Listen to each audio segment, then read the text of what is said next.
ब्रह्मदेवाय नमः। ओम प्रजापतये नमः। ओम ब्रह्मदेवाय नमः। ओम प्रजापतये नमः। ओम ब्रह्मदेवाय नमः। ओम प्रजापतये नमः। ओम ब्रह्मदेवाय नमः। ओम प्रजापतये नमः। ओम ब्रह्मदेवाय नमः।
शिष्य। आज्ञा गुरुदेव। यज्ञशाला में अग्नि प्रज्वलित करो। जो आज्ञा गुरुदेव।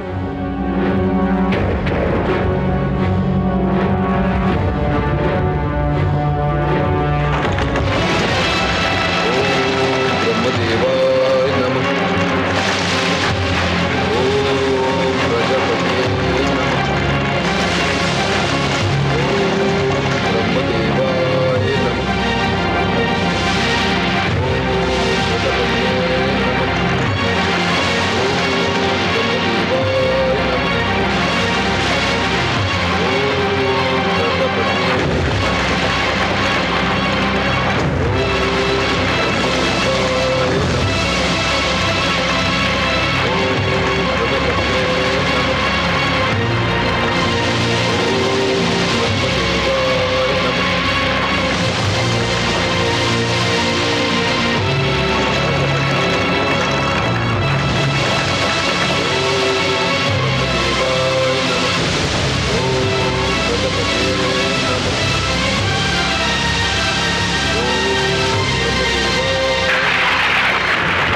इस बार तुम्हारी एक ना चलेगी देवराज। मेरी शक्ति मेरे शिष्य की हर पल रक्षा करती रहेगी। तुम उसकी तपस्या कदापि भंग नहीं कर सकते, कदापि नहीं। कोई शक्ति के आधु और उसके पुत्र की रक्षा कर रही है।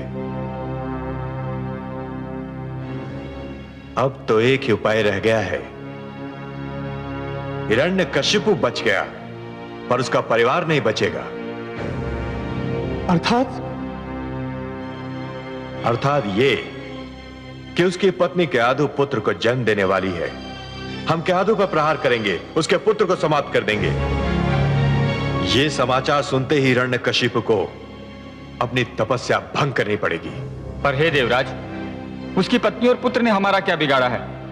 उसका पुत्र तो अभी गर्भ में है, अभी उसका जन्म भी नहीं हुआ। समझने का प्रयत्न कीजिए वरुण देव, समझने का प्रयत्न कीजिए। वो जन्म लेगा तो अपने पिता की ही परंपरा को आगे बढ़ाएगा। जिस प्रकार हिरण्यकशिपु उन्मुक्त अनाचार, व्यभिचार और अत्याचार में अपने भ्राता हिरण्याक्ष को पीछे छोड़ गया, उसी प्रकार उसका यह पुत्र भी अपने पिता को पीछे छोड़ देगा। और हमें तो यूं भी हिरण्यकशिपु के पूरे वंश को समाप्त करना है। तो फिर देवराज, अब हमारे लिए क्या आदेश है? अग्निदेव, आप वहां पहुंचे जहां केआदु है और उस पर ऐसा अग्नि बाण मारिए कि शिशु गर्भ में ही दम तोड़ दे। जाइए, इस कार्य में विलंब न हो। जो आगे देवराज।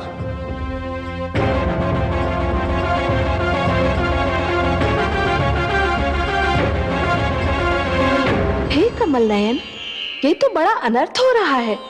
माना कि असुर हिरण्यकशिपु मानसिक संतुलन खो बैठा है। उसने मानव लोक में आतंक फैला रखा है, परंतु इसके उत्तर में किसी बालक से जन्म लेने का अधिकार ही छीन लेना, किसी माता के गर्भ को छलनी कर देना तो घोर अन्याय है, अत्याचार है, नृशंसता है। मैं आपसे सर्वथा सहमत हूं महादेवी। अत्याचार का उत्तर अत्याचार से देना बिल्कुल वैसा ही है जैसे अग्नि को अग्नि से बुझाने का प्रयास करना। अत्याचार का दंड अवश्य देना चाहिए, पर केवल अत्याचारी को, पापी को, उसके परिवार के सदस्यों को नहीं। और ऐसे सदस्य को तो कदापि नहीं जिसने अभी जन्म ही न लिया हो, जिसे अपने पिता के पाप का ज्ञान ही न हो। हे कमल नयन, मेरी समझ में नहीं आ रहा कि मैं क्या करूं। एक और केआदु की कोख में पलते बालक को लेकर मैं चिंतित हूं, तो दूसरी ओर निर्दोष मानवों पर हो रहे अत्याचार को देखकर मैं व्याकुल हूं। मैं आपका दुख समझता हूं महादेवी। यदि ऐसी स्थिति बन जाए कि दो परस्पर विरोधी गुटों की लड़ाई में दोनों ही पक्षों के केवल निर्दोष और असहाय तत्व ही अत्याचार और आतंक के लक्ष्य बन जाएं, तो हर उदार मन तड़प उठता है। फिर आपके पास तो मां का हृदय है। हिरण्यकशिपु और देवराज दोनों ही अनुचित कार्य कर रहे हैं और उन्हें एक साथ केवल आप ही रोक सकते हैं। देवराज उस मां के गर्भ में पल रहे बालक को कुछ भी क्षति नहीं पहुंचा पाएंगे। मैं आपको यह वचन देता हूं। और हिरण्यकशिपु का आतंक, उसे आप नहीं रोकेंगे? उसने तो मानवों का श्वास लेना भी दुर्लभ कर रखा है। हे महादेवी, जिस प्रकार दीपक जिस अंधकार को मिटाता है, वो अंधकार उसी के नीचे जा छुपता है, उसी प्रकार कभी कभी सत्य को असत्य के नीचे और पुण्य को पाप के नीचे ही शरण मिलती है। एक पापी सत्य को संसार से मिटाने की धुन में यह भूल जाता है कि सत्य तो वहां भी पल सकता है जहां कभी उसने सोचा ही न था। कदाचित उसके अपने घर में। मैं समझी नहीं सर्वेश्वर। असुर राज हिरण्यकशिपु ने मेरा नाम लेने वालों को समाप्त करने का प्रण किया है। उसका दंड यह है महादेवी कि मेरा सबसे बड़ा नाम लेवा उसी के घर में जन्म लेगा। उसके अभिमान को स्वयं उसका रक्त ललकारेगा। आप तो बस देखती जाइए महादेवी। उसी के बालक के रूप में एक ऐसी कहानी जन्म लेने वाली है जिसे संसार कदापि नहीं भूल पाएगा। महादेवी, जिस प्रकार विष ही विष का अंत भी करता है, उसी प्रकार असुरों के आतंक का अंत असुर पुत्र ही करेगा। उस बालक की कयाधु के गर्भ में रक्षा और हिरण्यकशिपु के आतंक का अंत दोनों ही मेरे हाथों में है, और ये दोनों कार्य मैं करूंगा। आप तो रहस्यों के रहस्य हैं, भेदों के भेद। पर अब मुझे संतोष हो गया है कि आप मेरी सारी चिंताएं अवश्य दूर कर देंगे।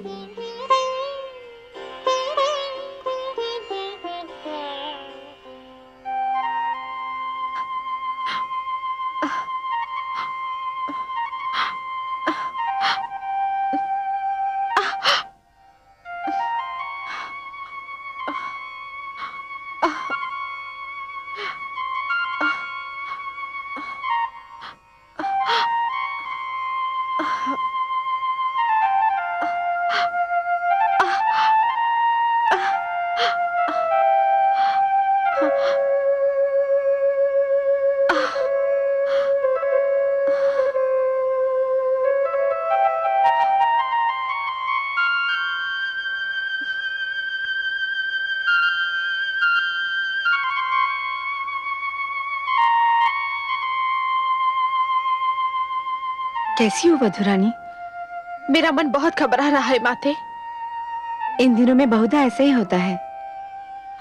मां बनने वाली हर स्त्री यही चाहती है कि ऐसे समय में उसका पति उसके पास हो, उसके साथ हो। परंतु माता, क्या असुरराज का मुझे इस अवस्था में छोड़कर जाना इतना आवश्यक था? क्या वे कुछ समय रुक नहीं सकते थे? इच्छा तो मेरी भी यही थी कि इस समय हिरण्यकशिपु तुम्हारे पास होता, परंतु होनी को कौन रोक सकता है वधुरानी? पुत्र हिरण्याक्ष के वध के शोक ने पुत्र हिरण्यकशिपु की कुछ और सोचने समझने की शक्ति को समाप्त कर दिया है। परंतु तुम चिंतित क्यों होती हो? तुम अकेली नहीं हो, मैं हूं ना तुम्हारे साथ। तुम्हें भयभीत होने की कोई आवश्यकता नहीं। तुम पर कोई विपदा नहीं आ सकती। माते, न जाने क्या होने वाला है। मुझे बहुत ही भय लग रहा है। धीरज रखो वधुरानी, अब तुम विश्राम करो।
आप असफल हो गए और कयादू के गर्भ में पलते बालक का अंत नहीं हुआ।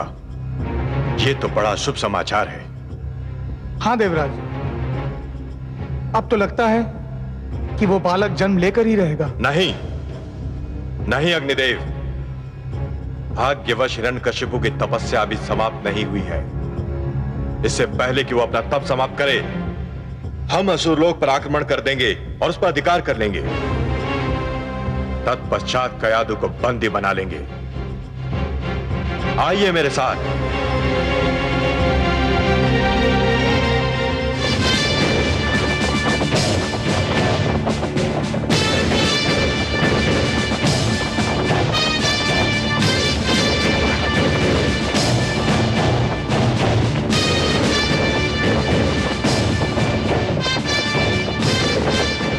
सारथी रथ रोको।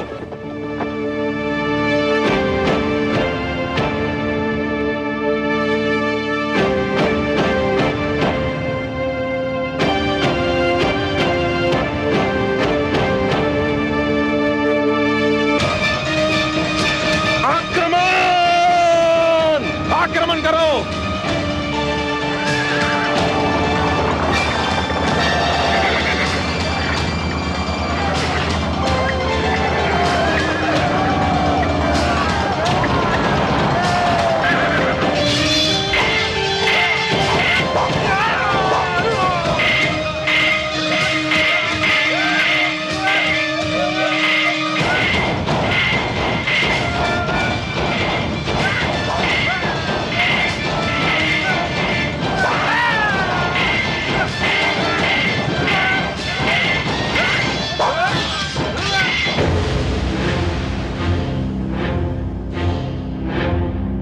रुक जाओ, ये महारानी कयादू का कक्ष है। बिना आज्ञा यहां कोई भी प्रवेश नहीं कर सकता।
हट जाओ मेरे सामने से सेनापति विडाल।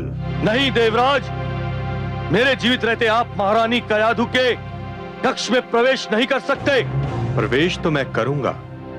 अब यदि इसके लिए तुम्हारा जीवित न रहना आवश्यक है तो फिर ऐसा ही होगा। परंतु मेरा परामर्श मानो तो आत्महत्या मत करो। मुझे अंदर जाने दो। मैंने अपने महाराज हिरण्यकशिपु को वचन दिया है कि अपनी अंतिम सांस तक महारानी की रक्षा करूंगा, और वचन मैं निभाना भी जानता हूं।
सैनिकों,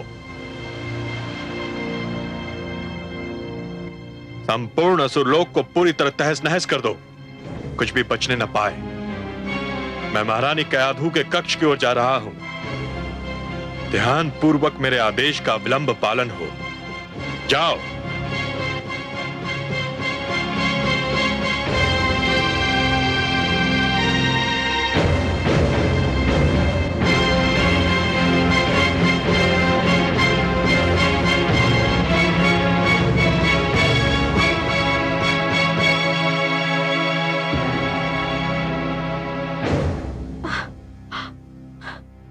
क्या है? क्या चाहते हैं आप देवराज? देवी, मेरी विनती है कि आप मेरे संग चली चलें। नहीं, मैं कहीं नहीं जा सकती। जानते नहीं, मैं मां बनने वाली हूं। जानता हूं देवी, इसीलिए तो कह रहा हूं कि आपको मेरे साथ देवलोक चलना होगा। नहीं, मैं अपने पति का घर छोड़कर नहीं जाऊंगी। मुझे मेरी स्थिति पर छोड़ दीजिए। देवी, मैं नहीं चाहता कि बल का प्रयोग करूं। आप मेरा अपहरण करेंगे देवराज? एक ऐसी नारी का अपहरण जिसके गर्भ में संतान पल रही है? यदि आप मेरी विनती को यही नाम देना चाहें तो मुझे कोई आपत्ति नहीं, पर चलना तो होगा आपको। मुझ पर दया करे देवराज, आप तो देवता है।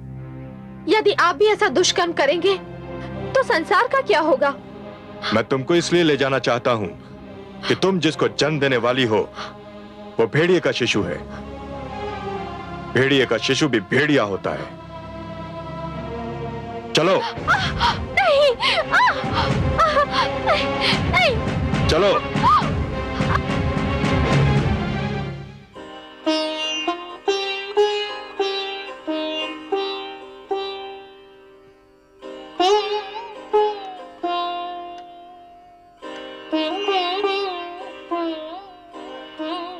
मैं आपका दुख समझ रहा हूं प्रिय। मुझे देवराज से ये आशा न थी।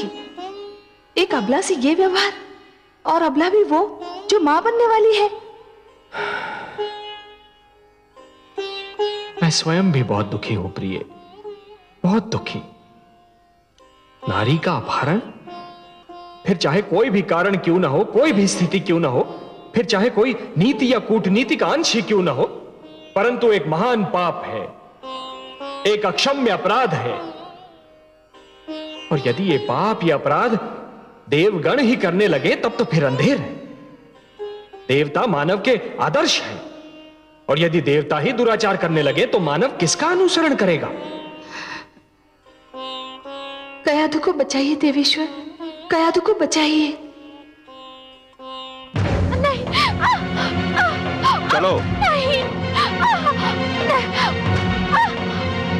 नहीं, नहीं। आओ, आओ मेरे साथ। नहीं। आओ मेरे साथ। नारायण नारायण। क्षमा करें देवराज, मैं कदाचित अनुचित समय पर आ गया। आप ये जो महान कार्य कर रहे हैं, इसमें संभवतः मैंने बाधा डाल दी। मुझे इसका खेद है। आप व्यंग कर रहे हैं देवर्षि। मुझ में इतना साहस कहां देवराज कि मैं आप जैसे महान व्यक्तित्व पर व्यंग करूं। आप देवताओं के राजा हैं, सबको चरित्रवान बनने, सत्य मार्ग पर चलने के उपाय बताते हैं। आप पर तो वही व्यक्ति व्यंग कर सकता है जिसे अपने प्राणों की चिंता न हो। पर मैं क्या पूछ सकता हूं देवराज कि ये आप क्या कर रहे हैं और क्यों कर रहे हैं? इस नारी के गर्भ में एक पुत्र पल रहा है। यह मां बनने वाली है। ये कोई नया समाचार नहीं है देवराज। हर स्त्री विवाह के उपरांत कभी शीघ्र कभी देरी से मां तो बनती ही है। जानता हूं देवर्षि, पर इसके गर्भ में हिरण्यकशिपु जैसे अत्याचारी का पुत्र है। पुत्र तो पुत्र ही होता है देवराज, वह चाहे सदाचारी का हो चाहे अत्याचारी का। पर आप इस नारी का करेंगे क्या देवराज? इसको बंदी बनाकर रखूंगा और जब ये पुत्र को जन्म देगी तो उसका वध कर दूंगा।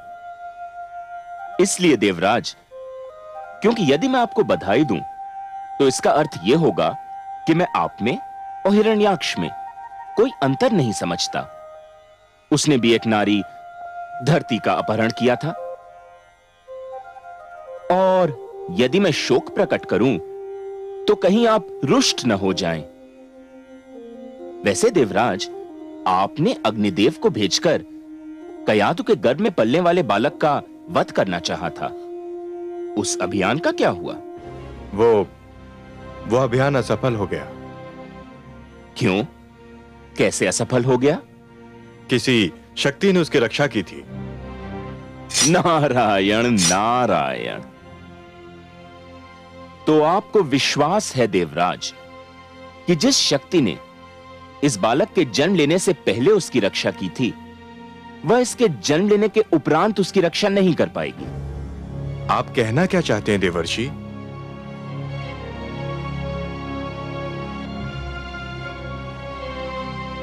कुछ नहीं, इतना ही कि जिस शक्ति ने अब तक इस बालक की रक्षा की, उस शक्ति का अवश्य कोई उद्देश्य रहा होगा। हो सकता है एक ऐसे बालक का जन्म हो जो असुरों का इतिहास ही बदल दे, उनकी नीतियां बदल दे। मेरा परामर्श स्वीकार करें देवराज, इस अबला को छोड़ दें। नारी का अपहरण एक घिनौना और एक अप्रिय कार्य है, फिर वह कार्य देवता के ही हाथों क्यों न हुआ हो। आप जिनको प्रसन्न करने के लिए यह कार्य कर रहे हैं, उन्हें कोई प्रसन्नता नहीं होगी। छोड़ दीजिए इस अबला को।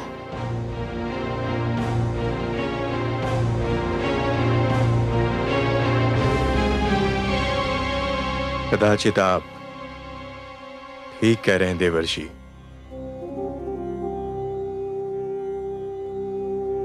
क्रोध की भावना मुझसे एक अनुचित कार्य करवा रही थी। आपको धन्यवाद कि आपने मेरा मार्गदर्शन कर दिया। सत्य है कि आप महानतम मार्गदर्शक हैं। देवी, मैं आपसे क्षमा मांगता हूं। जाइए, अब आप मुक्त हैं। पर मैं कहां जाऊं देवराज? आपने तो समस्त असुर लोक को तहस नहस कर दिया है। आप इसकी चिंता ना करें देवी। मेरी कुटिया किस दिन काम आएगी। वहां राजभवन जैसा सुख तो नहीं, पर आपकी रक्षा मेरा उत्तरदायित्व होगा। आइए, बालक के जन्म तक आप मेरी कुटिया में पधारें। आइए, चलिए।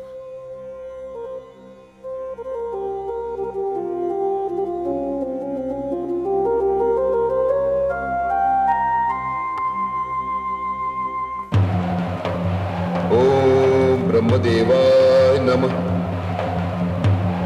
ओम प्रजापतये नमः। ओम ब्रह्मदेवाय नमः। ओम प्रजापतये नमः।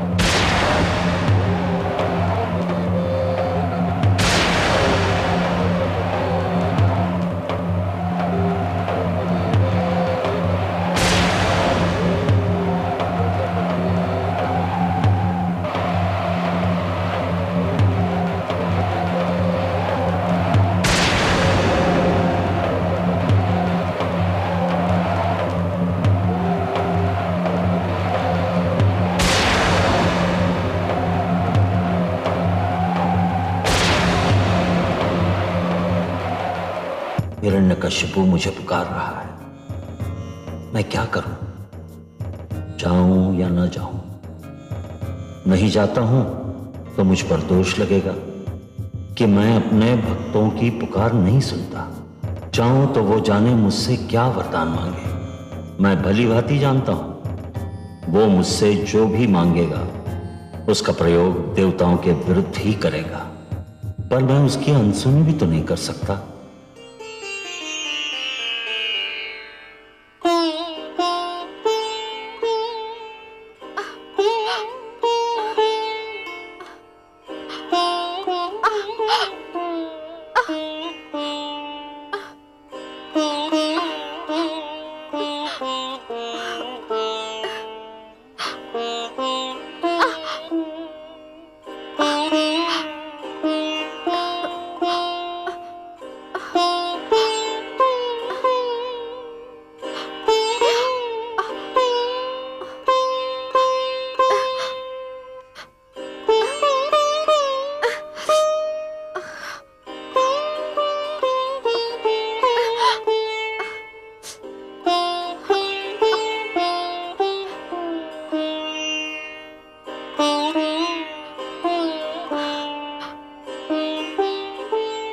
देवी,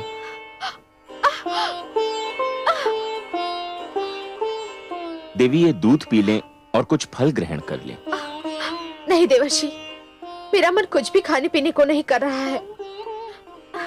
देवी, मैं जानता हूं कि आप जिस अवस्था में हैं, उस अवस्था में हर स्त्री यही चाहती है कि वो अपने घर पर हो, अपनों के साथ हो, पर आप मेरी इस कुटिया को अपना ही घर समझें और मुझे भी अपना ही समझिए। ये दूध पी लीजिए। धन्यवाद देवर्षि, आपने मुझे बचाकर और मुझे यहाँ लाकर मुझ पर जो उपकार किया है उसे मैं कभी नहीं भुला पाऊंगी। परंतु वास्तव में मुझे भूख नहीं लग रही है। मैं जानता हूं देवी, आप जिस अवस्था में हैं उसमें बहुता भूख मर जाती है, किंतु गर्भवती स्त्री को अपने स्वास्थ्य का ध्यान रखना चाहिए। इस अवस्था में आहार केवल स्त्री के लिए नहीं होता है, ये आहार उसके गर्भ में पल रहे शिशु के लिए भी होता है। ये उन दोनों को शक्ति देता है, बल देता है। लीजिए देवी, पहले आप ये दूध पी लें और फिर फल ग्रहण कर लें।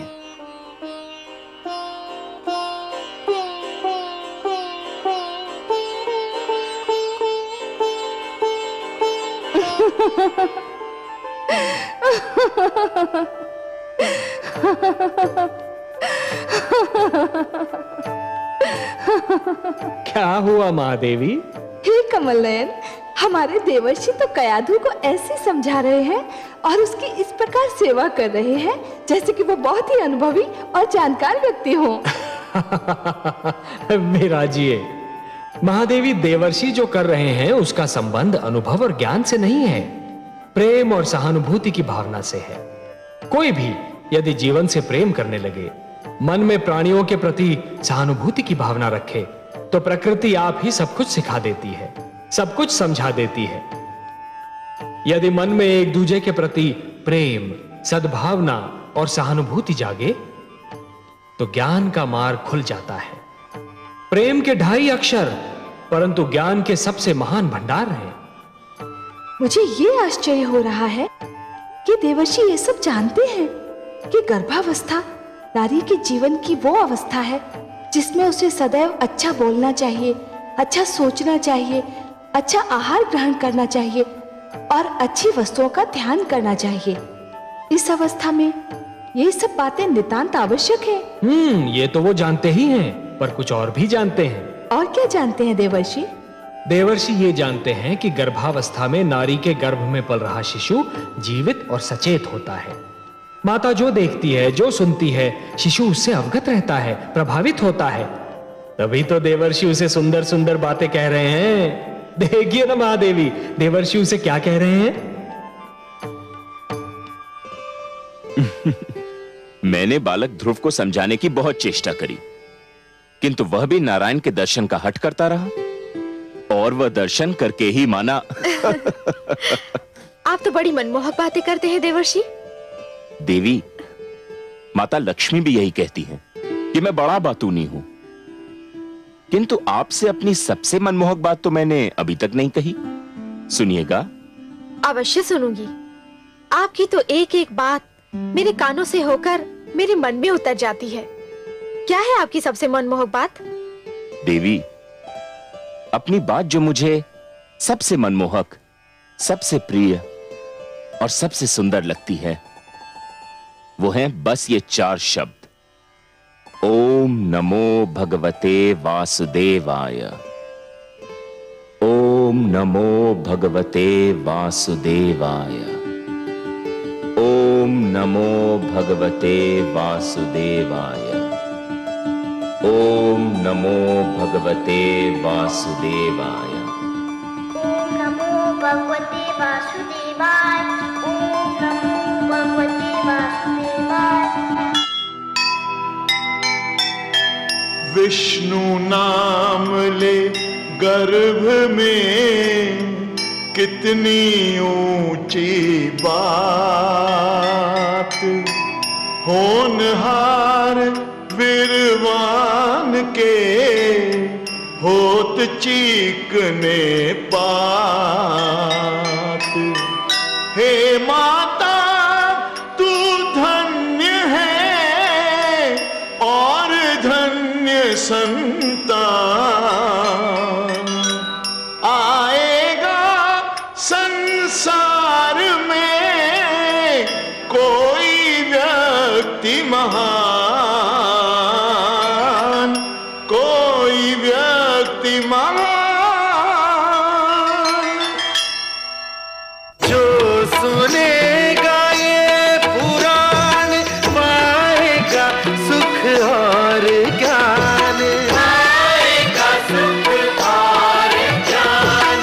कर्म को ही धर्म जान, प्रेम की तू छेड़तान, प्रेम की तू छेड़तान। बीते युग बता रहे हैं, बीते युग बता रहे हैं, सत्य पथ